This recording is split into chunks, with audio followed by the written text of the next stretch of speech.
free and fair press. Read this quotation. I'm going to read this, and I want you to tell me who could have made this quotation, this statement. I was much more deeply devoted to Israel than I dared to assert. Fortified by my knowledge of Israel and my friendships there, I myself wrote most of our Middle East commentaries. As more Arab than Jewish readers recognize, I wrote them from a pro-Israelist perspective. Who do I have said this?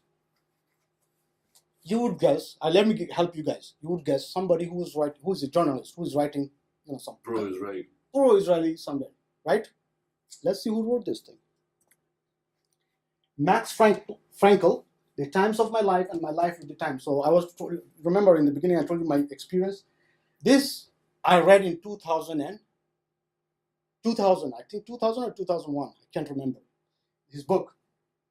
The reason why I brought this book to read, this book, I saw this quotation. I could not believe it. I could not believe it that somebody so big, so openly is going to make such a confession and nobody in the world talks about it. So I went to my mamu and his sheikh, who is the imam of the masjid. I said, do you know this is confession? Who is this? I haven't told you who this person is, right? He is the editor, chief editor of the New York Times. Retirement के बाद ही लिखा होगा। हाँ।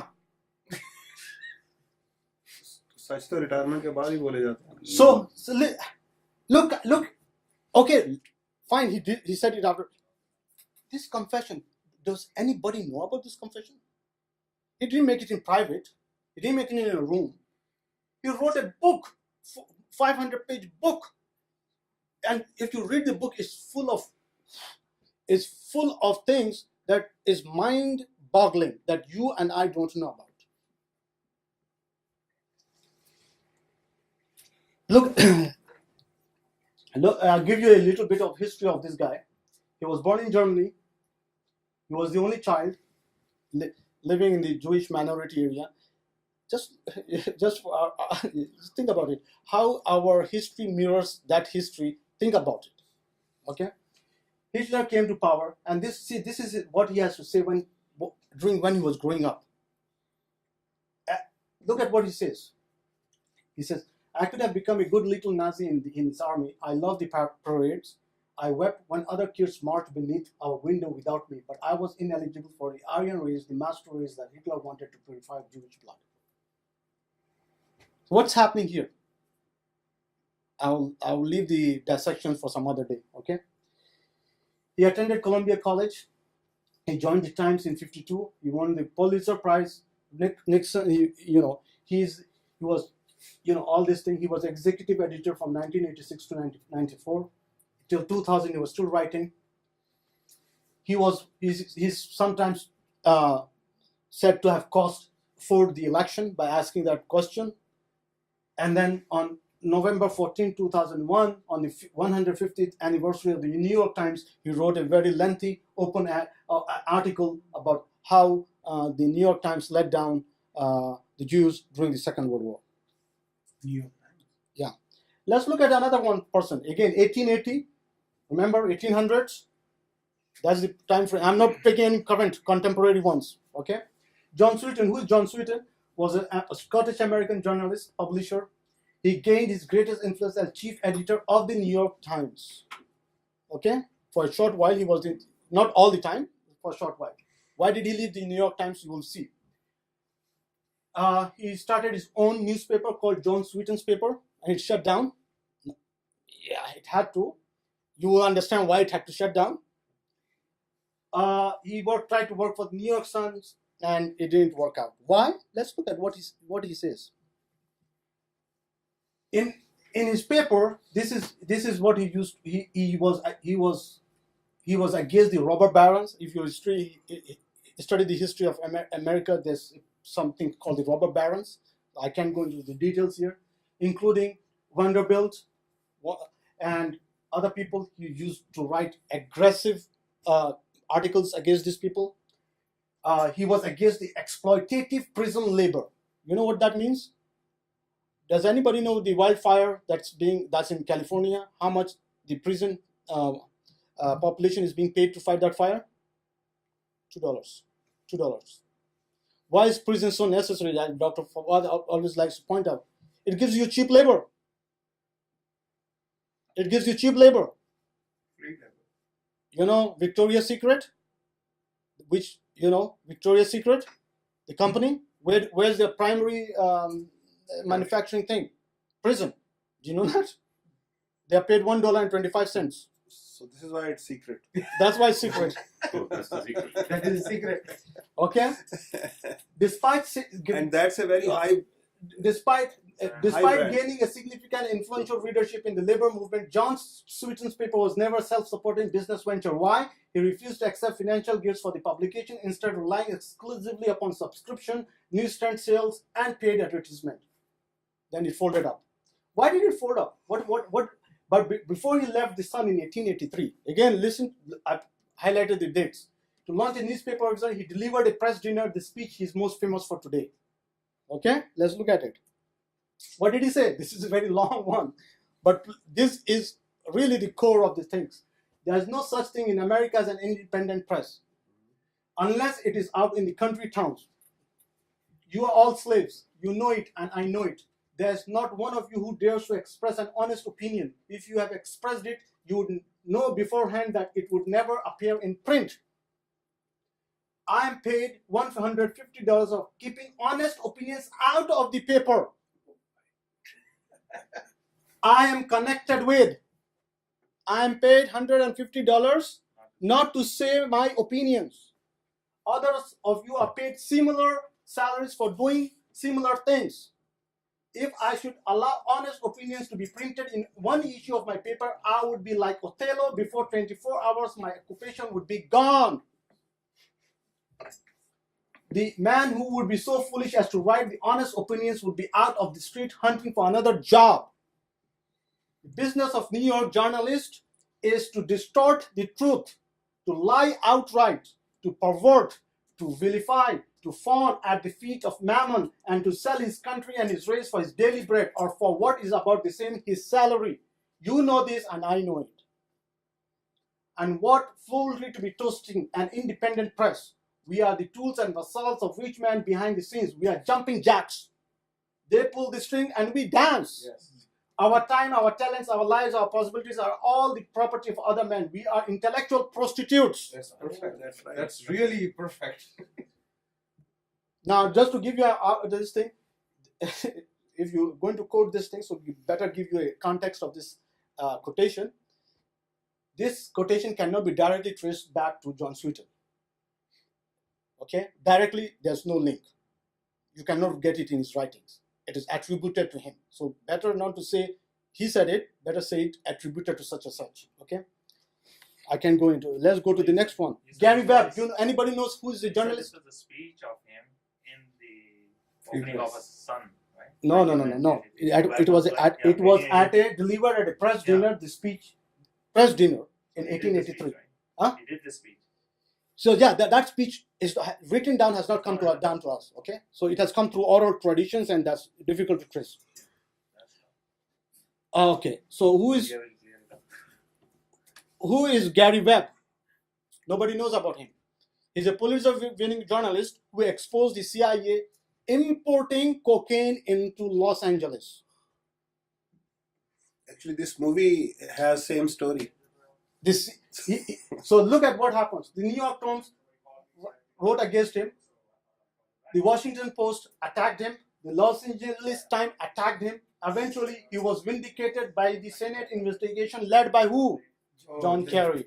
The Vietnam veteran.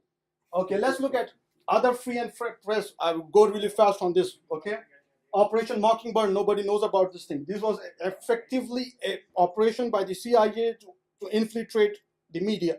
Okay, these are all things related to free and fair media.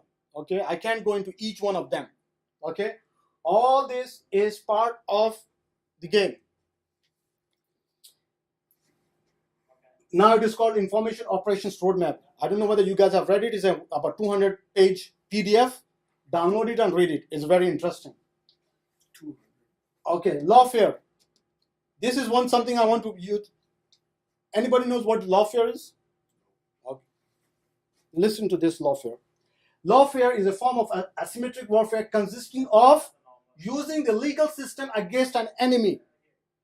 It is the weaponization of the legal system, such as by damaging or delegitimizing them, tying up their time of winning a public relations victory. Okay, it is made up of the words law and warfare. Combine them two words. Okay, the Western legal system has become overly contentious and unutilitarian as compared to the more humanitarian, norm-based Eastern system. Okay, I can't go behind these things. So giving you just high-level these things. He says what? He says lawfare may involve the law of a nation turned against its own officials. Where people are saying, oh, you know what? The International Court of Justice should handle this case. This is what is happening. How many Muslims are advocating a United Nations force in Burma? How many? Almost everyone. They will do this. No, they watch how they kill. Another thing that Not people only watch, they talk will about enjoy. is public relations. Is same thing as this thing. And in public relations, the one thing that I really wanted to, the modern public relations arrived in India in the 1990s. And what happened in the 1990s? Can anybody tell me? Gujarat rights? No, that was 2000. That was the result of this, the rise of BJP. Yes, it does. So do you understand what I'm trying to say? Okay. Spin. See, this is another part of the same free and fair press. It says non-denial, denial, non-apology, apology. I can't really go into this, but I just said, you got be aware of this, what's happening. Look at what Benjamin Disraeli, who's Benjamin Disraeli? The Prime Minister of the first Jewish Prime Minister of UK. The press is not only free, it is powerful. That power is ours. It is the proudest that man can enjoy. You know the implications of this statement? Now, we'll go on. Newspapers, look at what Bernard Shaw says. Newspaper unable seemingly to discriminate between a bicycle and an accident and the collapse of civilization.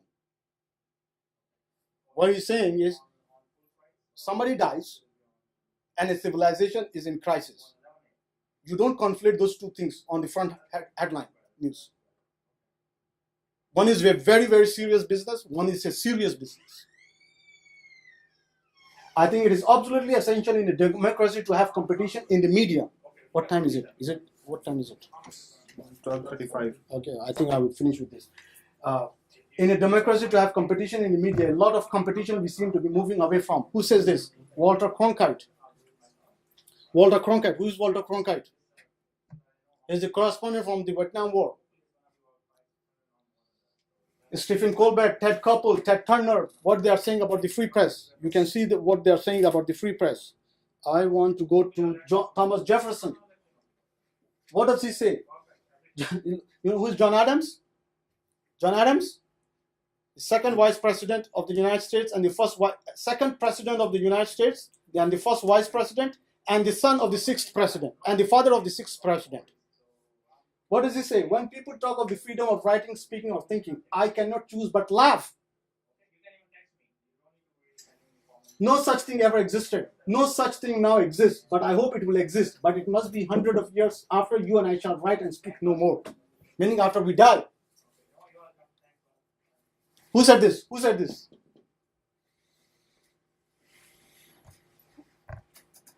What does Thomas Jefferson, who is Thomas Jefferson, the founding father, President of the United States, what does he say? No experiment can be more interesting than that we are now trying. What did he say? We are trying. Which we trust will end in establishing the fact that many men may be governed by reason and truth. Our first objective should be therefore to leave open him all the avenues of truth. The freedom of the press. He said it's an experiment. He didn't say it is. What does he say? Thomas Jefferson, nothing can now be believed which seen in the newspaper. Newspaper was the only medium. Now, you can expand that.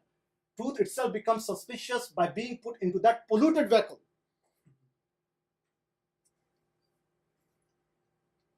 The man who never looks into a newspaper is better informed than you who reads them. True. Inasmuch as he knows nothing. is nearer to the truth than he whose mind is filled with falsehood and errors.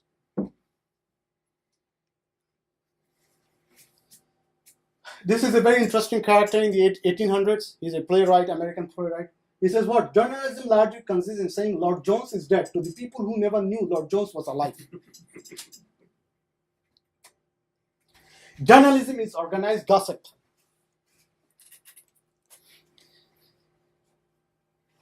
We'll skip this one. We'll skip this one also. Akbar S. Ahmed, anybody knows who that person is? Is the former Pakistani ambassador. He says the American mass media have achieved what American political might could not, world domination. Let's encapsulate. This gives you an idea of how free and independent the press is. And no. One more point. When were all these statements made? Were they made yesterday? Were they made the day before yesterday? Were they made 10 years ago? All these statements that we just... Centuries ago. Oh, It started late in 1880s. 1880s, 150 years ago. Huh? Where were you? Why aren't we aware of these things? Once I conclude, I'm going to put this as a question. Why aren't we aware of these statements? They are not relevant to us. They don't want us to, Okay, so let's look at what capitalism. Look at one quote from. I just have one from capitalism and one from education, and I'm done. Capitalism is the astonishing belief that the nastiest motives of the nastiest men somehow or other work for the best results in the best of all possible worlds. Who said this? Who said this? Keynes or his colleague Robinson? Both champions of capitalism.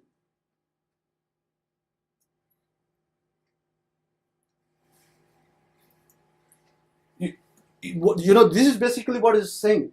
Capitalism is the extraordinary belief that the nastiest of men, for the nastiest of motives, will somehow work for the benefit of all. So my greed, and your greed, and your greed, and your greed, and your greed will all collectively get together, okay, and benefit us. This is the belief. So benefit all the greedy people. No. How can a negative, how can it become a positive? Explain that. Greed is by definition negative. So if all the collective greed is put in one box, how does it become positive?